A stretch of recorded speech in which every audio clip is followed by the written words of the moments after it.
It begins with a paradox. The most powerful governments on Earth are quietly stockpiling a currency they cannot control. In a dimly lit server farm buried beneath the mountains of Sichuan, machines hum with relentless purpose.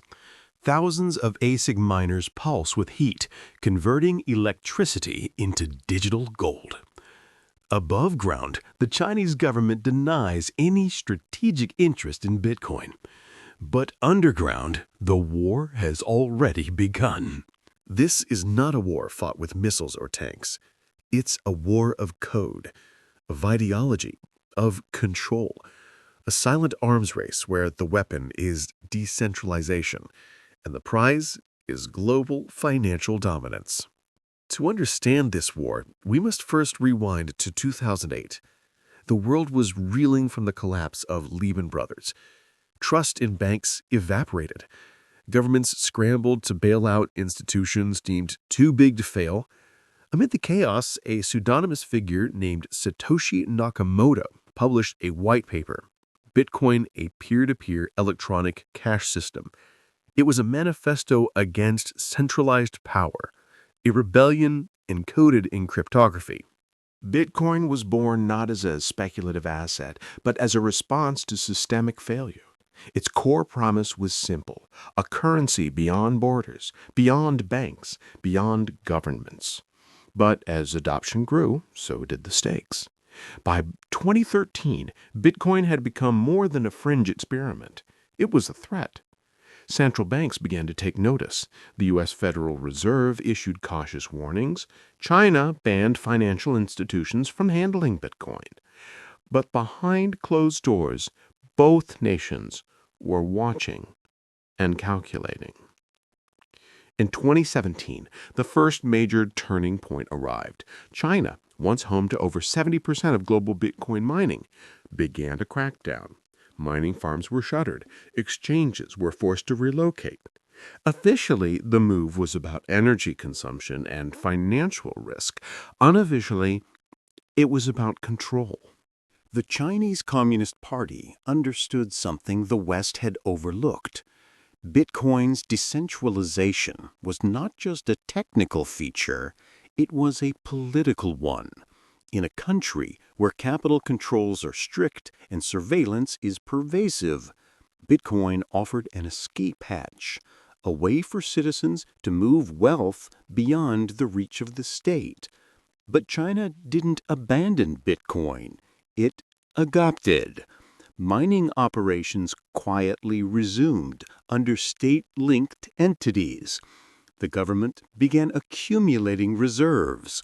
By 2025, estimates suggested China held over 190,000 BTC, worth billions, not for speculation, for leverage.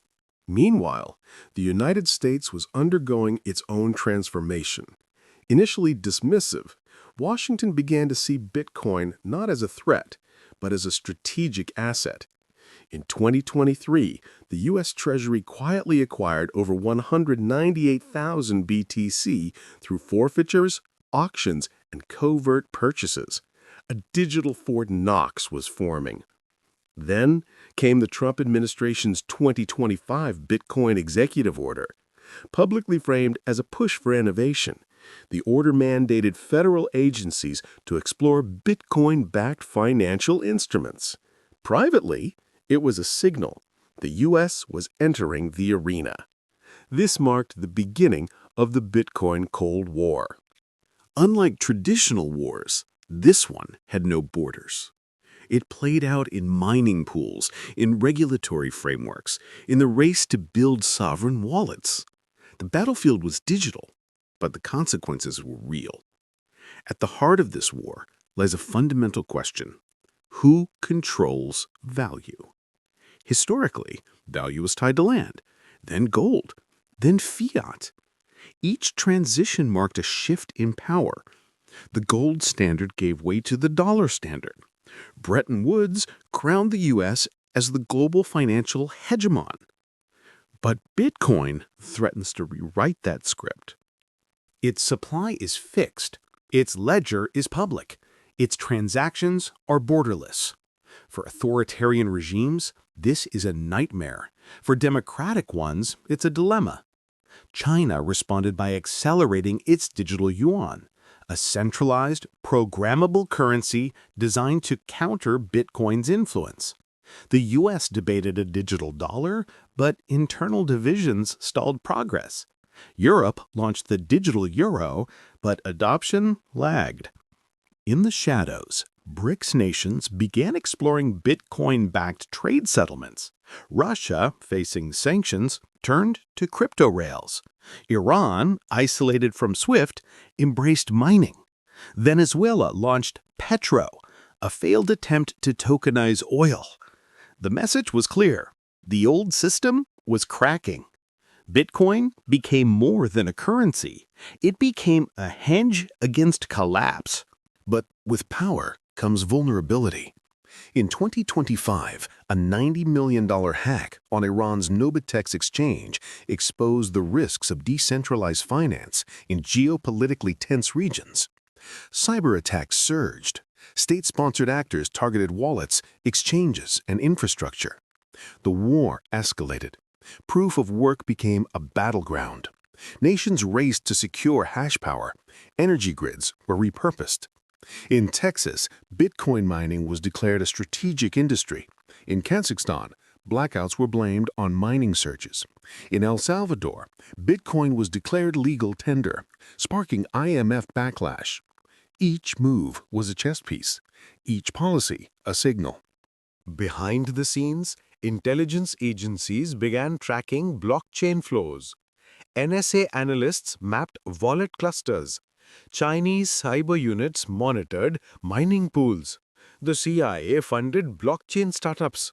The war was no longer secret. It was silent. And yet, amid the tension, a new paradigm was emerging. Bitcoin was forcing transparency. Every transaction was traceable. Every wallet accountable. Corruption became harder to hide. Sanctions became easier to enforce. The very decentralization that threatened governments also empowered them if they adapted. In 2026, a leaked memo from the European Central Bank revealed plans to integrate Bitcoin into sovereign wealth strategies, not as currency, but as collateral. The idea was radical. Use Bitcoin's scarcity to back fiat issuance, a hybrid model, a compromise. The implications were staggering. If Bitcoin became collateral, it would anchor value globally. Nations would compete not just for GDP, but for BTC reserves. Mining would become a form of monetary policy. Hash rate would signal strength. This is the future unfolding. Today, the war over Bitcoin and power is no longer theoretical. It's embedded in trade deals, in energy policy, in diplomatic strategy. It's shaping alliances and exposing fractures. But beneath the geopolitics lies a deeper truth. Bitcoin is not just a tool, it's a mirror. It reflects our systems, our values, our fears. It reveals the fragility of trust, the hunger for control, the cost of secrecy. It challenges the notion that power must be centralized, that money must be issued, that value must be dictated. And in doing so, it offers a choice, not between East and West, not between fiat and crypto, but between control and freedom. The secret war over Bitcoin is not about who wins. It's about who adapts. The new front lines. Energy dominance, control of electricity grids became as strategic as control of oil fields. Nations with cheap, abundant energy, like Russia with natural gas or Iceland with geothermal, turned their grids into weapons of hash power. Financial infrastructure, exchanges, custodians, and sovereign wallets became choke points. Whoever controlled the rails controlled liquidity. Cyber warfare. state-sponsored hackers shifted from stealing secrets to stealing private keys. Wallets became vaults under siege. Global shifts. United States. The Treasury's Bitcoin reserves were quietly integrated into collateral frameworks for debt issuance. Rumors spread of, quote, Bitcoin-backed bonds being tested in pilot programs. China. The CCP expanded its mining operations under state-owned energy firms, effectively nationalizing hash power. The digital yuan was positioned as the, quote, official currency, but Bitcoin reserves became its silent backbone. Europe. The ECB's leaked memo evolved into policy.